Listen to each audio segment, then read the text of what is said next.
সব বেচারা নরসদ বাজায়। ও মাবুদ গো,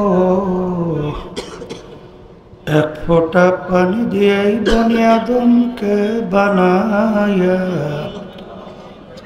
এই দুনিয়াতে কয়েকদিন ঘুরাইয়া ফিরাইয়া আবার ওই অন্ধকার কবরে নিয়ে যাইবেন।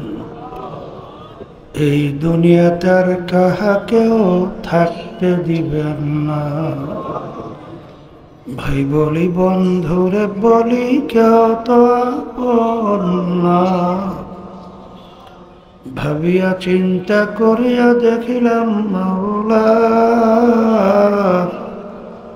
ওই অন্ধকার কবরে আপনি ছাড়া কেহ আপন হবে না।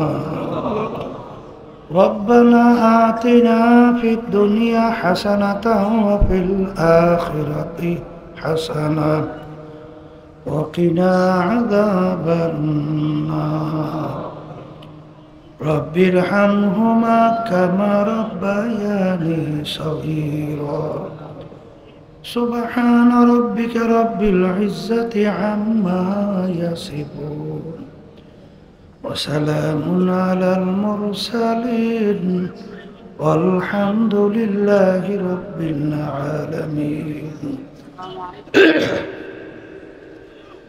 وعليكم السلام ورحمة الله وبركاته. الحمد لله الحمد لله نحمده ونستعينه ونستغفره ونؤمن به ونتوكل عليه ونعوذ بالله من شرور أنفسنا من يهده الله فلا مضل له ومن يضلله فلا هادي له ونشهد أن لا إله إلا الله وحده لا شريك له ونشهد أن محمدًا عبده ورسوله أما بعد فأعوذ بالله من الشيطان الرجيم بسم الله الرحمن الرحيم فأما من ثقلت موازينه فهو في عيشة راضية وأما من خفت موازينه فأمه هاوية وما أدراك ما هي نار حامية صدق الله العلي العظيم. সবাই দুরূদ শরীফ পড়ি। আল্লাহুম্মা সাল্লি আলা ওয়া হাবিবিনা মাওলানা মুহাম্মদ সাল্লাল্লাহু আলাইহি ওয়া আলা আলিহি ওয়া আসহাবিহি ওয়া বারাকা ওয়াসাল্লাম।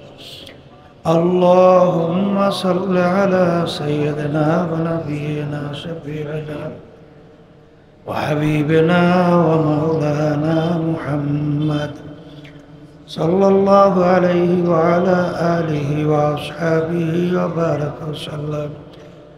اللهم صل على سيدنا ونبينا شفيعنا وحبيبنا ومولانا محمد صلى الله عليه وعلى آله وأصحابه وبارك وسلم.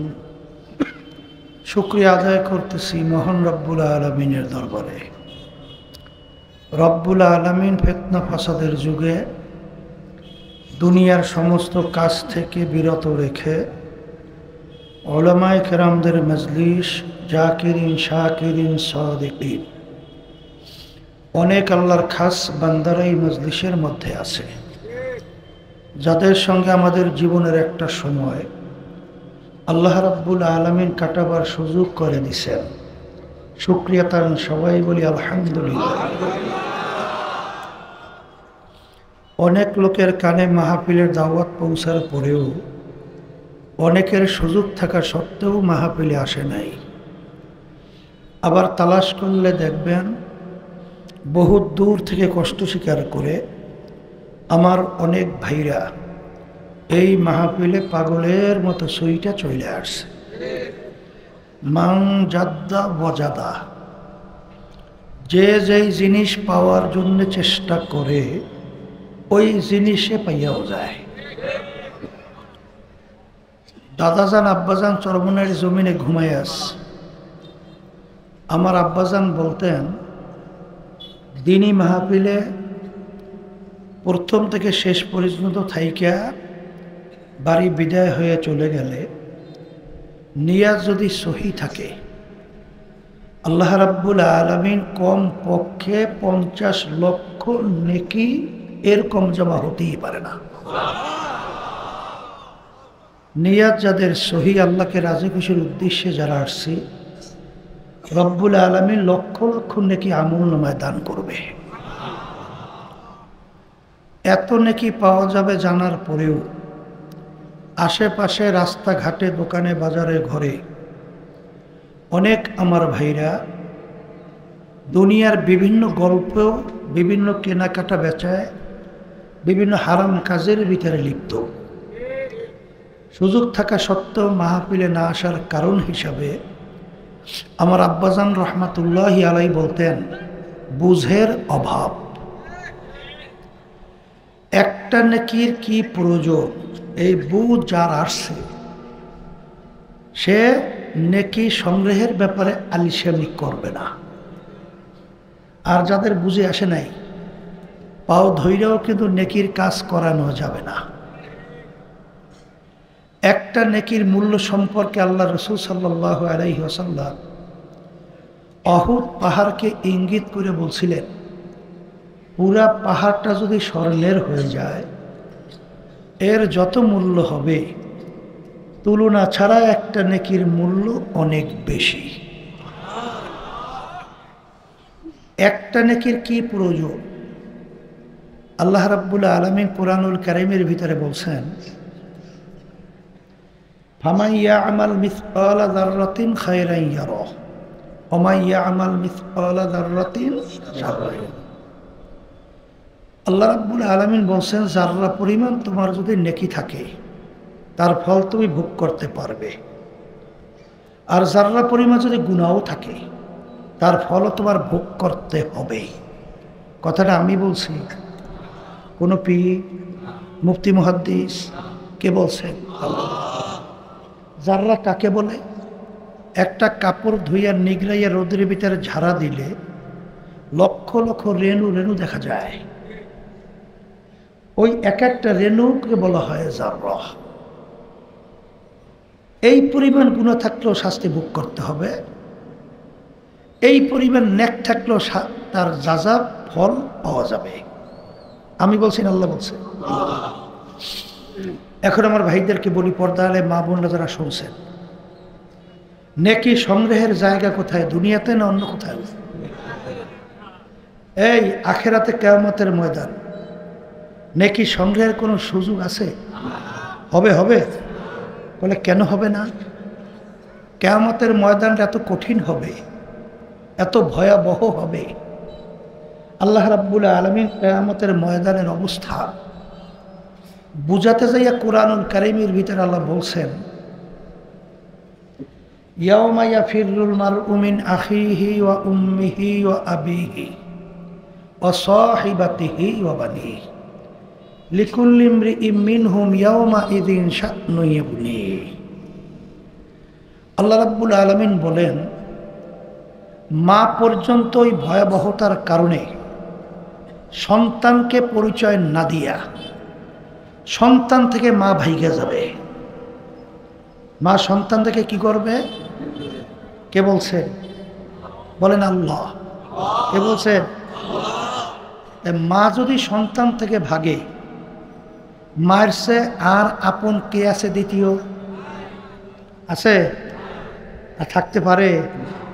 তাহলে কিয়ামতের ময়দানে মা যদি ভাগে, তাহলে অন্য কেউ আপনাকে নেকি দিবে এ চিন্তাও করা বোকামি। বোকামি কথা ঠিক কিনা?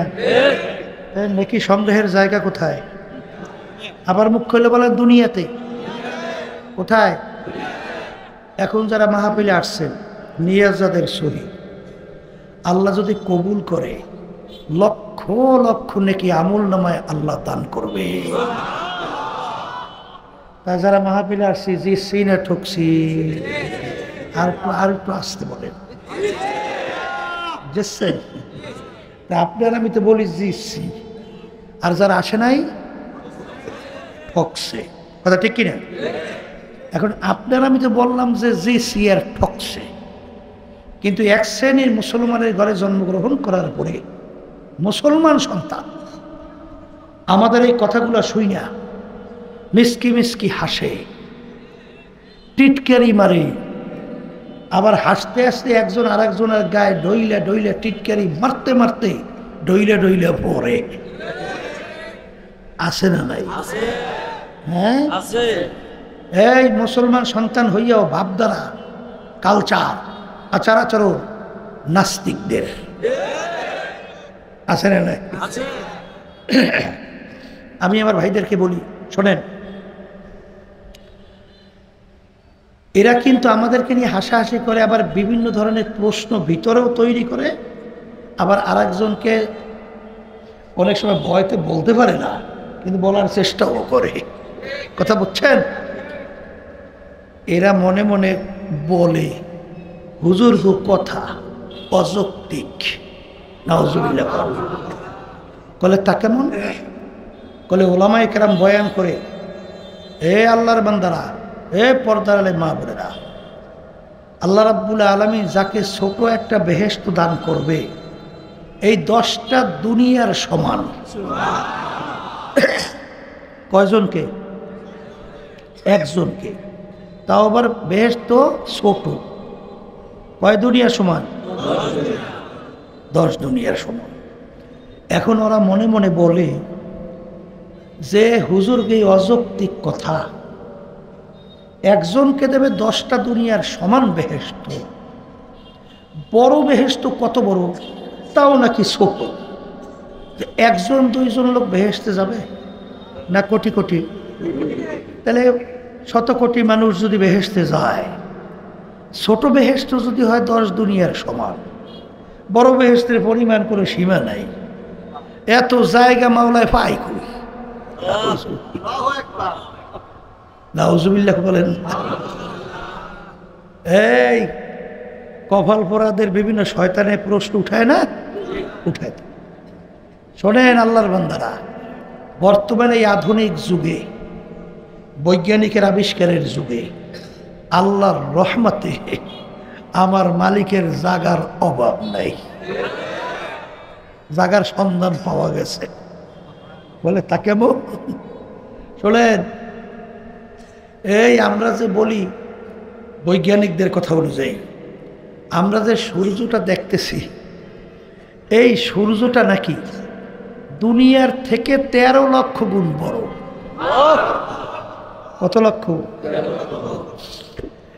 ওই যে আমেরিকার নাসা আছে না, নাসা মহাকাশ নিয়ে যারা রিসার্চ করে, ওই সংস্থার নাম হলো নাসা।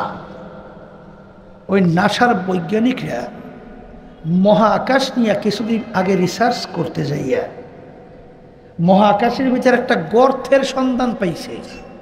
কি সন্ধান? গর্তের সন্ধান। ওই গর্তটার নাম রাখছে কৃষ্ণ গহ্বর, অন্ধকার গুহা। কি নাম রাখছে? এখন এই গর্তটা কত বড় এর বিবরণ দিতে যাইয়া বৈজ্ঞানিকরা বলতেছে গর্তের মুখটা কতটুকু, এইটা বোঝাতে চাইয়া বলতেছে এরকম 30,000 কোটি সূর্য